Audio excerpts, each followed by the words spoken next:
Hello students, welcome to farming classes. আমি তোমাদের Shamim sir, chemistry faculty. আজকে আমরা একটা কোশ্চিন সলভ করবো কেমিক্যাল ইকুইলিব্রিয়াম থেকে। চলো কোশ্চিনটা কি আছে পড়বো। কি আছে কোশ্চিনটা? The equilibrium constant KC for the reaction.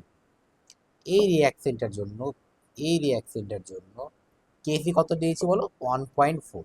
তাহলে কেসি ইজ 1.4। এই রিয়াকশন at কত ডিগ্রি সেন্টিগ্রেড বলো?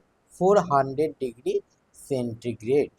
Suppose the 3 moles of P4 gas and 2 moles of P2 gas are mixed in 2 liter container at 400 degree centigrade.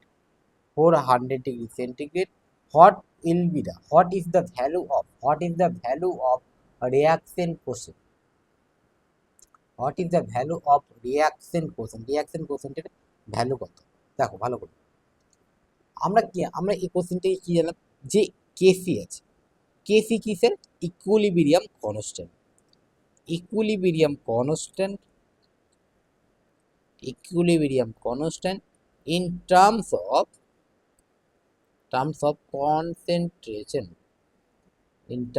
Concentration KC. KP কি? KP হচ্ছে equilibrium constant in terms of pressure, তাই না? প্রেসারের যদি টার্মে থাকে তাহলে ওটা কি বলবো? কেপি। আর কেপি আর কেসির মধ্যে রিলেশনটা আমরা কি বলেছিলাম বলো? KP is equal to KC R T পাওয়ারে ডেল্টা এনজি। আর ডেল্টা এনজি মানে কি? ডেল্টা এনজি মানে হচ্ছে sir total gaseous product, total moles of gaseous product minus total moles of gaseous reactant. তাহলে এই যে কেসি, এই কেসিটা কখন স্যার? এটা হচ্ছে equilibrium at the Times of at the time of equilibrium যখন অ্যাটেন্ড করে দিচ্ছে স্যার। কখন ইকুইলিব্রিয়াম অ্যাটেন্ড কিভাবে করছে, কি করে বুঝতে পারবো স্যার? যখন rate of forward reaction is equal two rate of backward reaction. এটা প্রথম জিনিস হবে। তার সঙ্গে সঙ্গে সেকেন্ড জিনিস কি হবে? সেকেন্ড জিনিস হবে তোমার কি, যে at equilibrium concentration of reactant and concentration of product কি হবে? কনস্ট্যান্ট হবে। সেটা ইকুয়াল হতেও পারে, নাও হতে পারে। তাহলে কি হবে? রিয়াক্টেন্ট অ্যান্ড প্রোডাক্টের কনসেন্ট্রেশন কি হবে? কনস্ট্যান্ট হবে। এমন যে অবজারভেবল প্রপার্টিস গুলো আছে সেগুলো কি হবে? কনস্ট্যান্ট হবে। এটুকু আমরা বুঝতে পেরেছি। এবার আমাকে এখানে কি ফাইন্ড আউট করতে হচ্ছে? Reaction quotient. রিয়াকশন কোশেন্ট কি স্যার? রিয়াকশন কোশেন্ট হচ্ছে রিয়াকশন কোশেন্টটা বুঝো। রিয়াকশন কোশেন্ট হচ্ছে যে কোনো টাইমে ইকুইলিব্রিয়াম, মানে যে কোনো টাইমে রেশিও অফ প্রোডাক্ট বাই রিয়াক্টেন্টের রেশিওটাই হচ্ছে তোমার কি, যে কোনো টাইম অ্যাট এনি টাইম তোমার কি হবে? রিয়াকশন কোশেন্ট হবে, তাই না? যদি রিয়াকশন কোশেন্ট যদি ইকুইলিব্রিয়াম কনস্ট্যান্ট থেকে যদি বেশি হয় তাহলে কি আছে? কেউ বেশি আছে, মানে রিয়াকশন কোশেন্ট যদি বেশি আছে মানে কি প্রোডাক্টের কনসেন্ট্রেশন বেশি আছে, তাহলে ইকুইলিব্রিয়াম মেনটেন করার জন্য এখন রিয়াকশন কোন দিকে শিফট হবে বলো? ব্যাকওয়ার্ড সাইডে শিফট হবে, তাই না?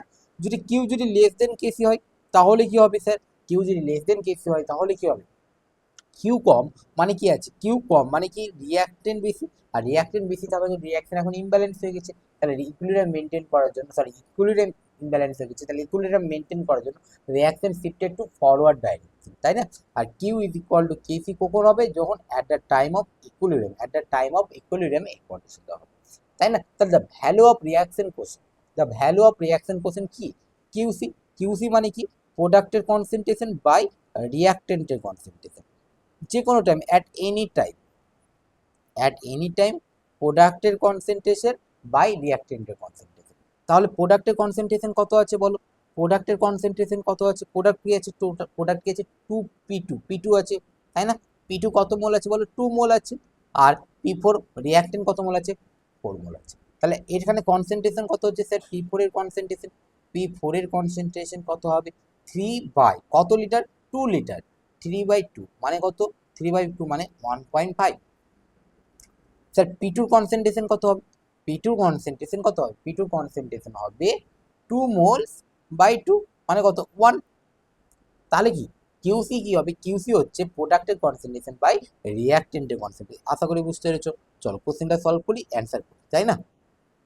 তাহলে প্রোডাক্টের কনসেন্ট্রেশন 3/2, তার পাওয়ারই কি চলে যাবে? তার পাওয়ারে 2 চলে যাবে, পি ফোর এর পাওয়ারে 1, তাহলে কি হচ্ছে 1 হয়ে গেল, তাই না? তাহলে কি হচ্ছে 9/4 আসছে। 9/4 হচ্ছে কিউসি ভ্যালু বা রিয়াকশন কোএফিসিয়েন্টের ভ্যালু। তাহলে অ্যান্সার কি হবে? 2/3 নয়, 3/2 নয়, 1ও নয়, কি হবে? None of this. কি হবে অ্যান্সার, কি হবে বলো? None of this. অ্যান্সার কি হবে বলো? None of this. বুঝতে পেরেছো? চলো, কোনো রকম ডাউট আছে?